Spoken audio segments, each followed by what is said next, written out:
में, अस्पताल के बारे में, या जो भी हमारा बिजनेस है उसके बारे में निकालेंगे। बड़े बड़े साइन बोर्ड लगाएंगे, एफएम चैनल पर इंटरव्यू देंगे, कैंप लगाएंगे, हेल्थ कैंप, जिसमें बीपी, पल्स, शुगर चेक करेंगे और वहाँ अपने मरीजों को बताएंगे कि साहब हम ये सब फैसिलिटी दे रहे हैं। सीएमई करेंगे, मतलब जहाँ डॉक्टर्स की तो ये होती है कि गैदरिंग हो जाती है और वो अपनी अपनी केस उन्होंने क्या क्या प्रेजेंट किए एक दूसरे को बताते हैं, ताकि जिस डॉक्टर्स के पास अगर कोई केस गड़बड़ा गया है, कम हो, उसको लगता है उसे बेहतर वो डॉक्टर ट्रीट कर सकता है, वहाँ भेज सके। ऐसी अन्य बिजनेस में भी होता है। अन्य बिजनेस में लोग अपना कॉन्फ्रेंस करते हैं और अपनी अपनी योग्यताएं और अपनी अपनी बेहतरी बताते हैं, ताकि एक दूसरे को वो बिजनेस दे सके। कुछ ये भी देखा गया है कि जो कोई बिजनेस, भाई तुम हमें बिजनेस दोगे तो हम तुम्हें उस बिजनेस का कुछ लाभ दे देंगे। जैसे एलआईसी में होता है कि आपने बीमा किया तो उन्होंने क्या किया कि आपको उसमें से कमीशन दे दिया। ये सब चीज चलता है। लेकिन कोई मुझसे पूछता है तो जो मैं बताता हूँ, पता नहीं भाई पसंद नहीं आता किसी को। मेरा कहना है, अगर आप सर्विसेज दे रहे हो तो आप अपनी सर्विसेज इतनी अच्छी रखिएगा, इतनी शानदार रखिएगा कि लोग उस सर्विस के आदी हो जाए। आप कोई अपना सामान भेजते हैं या बेचते हैं तो उस सामान की क्वालिटी इतनी शानदार रखिएगा कि लोग उस क्वालिटी को, उस सामान को बार बार ढूंढ के खरीदें। बाकी रही ब्रांडिंग और प्रचार और मार्केटिंग की बात, तो वो तो आप करेंगे ही कि भाई जहाँ जहाँ लोगों को नहीं पता कि आप क्या बेच रहे हैं, आपकी क्या सर्विसेज हैं, वो आप मार्केटिंग करें, वो मैं मानता हूँ। लेकिन सेल्स के नाम पे जो कमीशन खोरी कर की जाती है कि घटिया सर्विस और घटिया माल को आप कमीशन के थ्रू बेचते हैं, वो मुझे अच्छा नहीं लगता। मुझे क्या अच्छा लगता है, जो मेरी आइडियोलॉजी है, मेरी आइडियोलॉजी यही है कि नंबर वन, आपका कस्टमर सेटिस्फाई होना चाहिए, और सेटिस्फाई नहीं, खुश होना चाहिए आपकी सर्विसेज से और आपकी केयर से। दूसरा, जो आपका कस्टमर है, जो आपका ग्राहक है, वो आपका मार्केटिंग एजेंट होना चाहिए, मतलब वो प्रचार करे।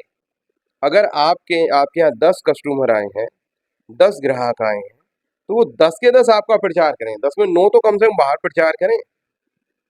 आप उन्हें अपना, आप उनसे कहिएगा कि भैया आपने हमारी सर्विसेज ली, इन फ्यूचर अगर आप सर्विसेज लेंगे या किसी को हमारी सर्विसेज लेने के लिए रिकमेंड करेंगे तो हम इतना डिस्काउंट देंगे,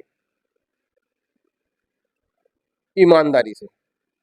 अब ऐसा नहीं किसी व्यक्ति ने 2 लाख की सर्विसेज आपसे ली, आपने पहले तो कह दिया किसी से कि भैया किसी को भेजोगे तो हम 10% डिस्काउंट देंगे, फिर बाद में उसने भेज भी दिया, किसी ने 2 लाख की सर्विसेज ली, आपको लगा अरे 2 लाख का 10% तो बहुत हो गया, अब नहीं नहीं नहीं इसमें नहीं, हम आप बेईमानी करने लगे।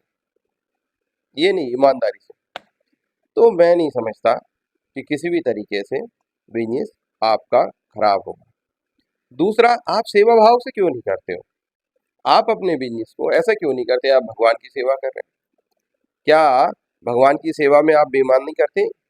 जब भगवान देख रहे हैं, परमपिता परमेश्वर देख रहे हैं, तो पूजा समझ के क्यों नहीं करते? आप उस बिजनेस को इबादत समझ के क्यों नहीं करते? क्यों करते हो उसमें धोखाधड़ी? आप अपने बिजनेस को इबादत और पूजा करके करिएगा।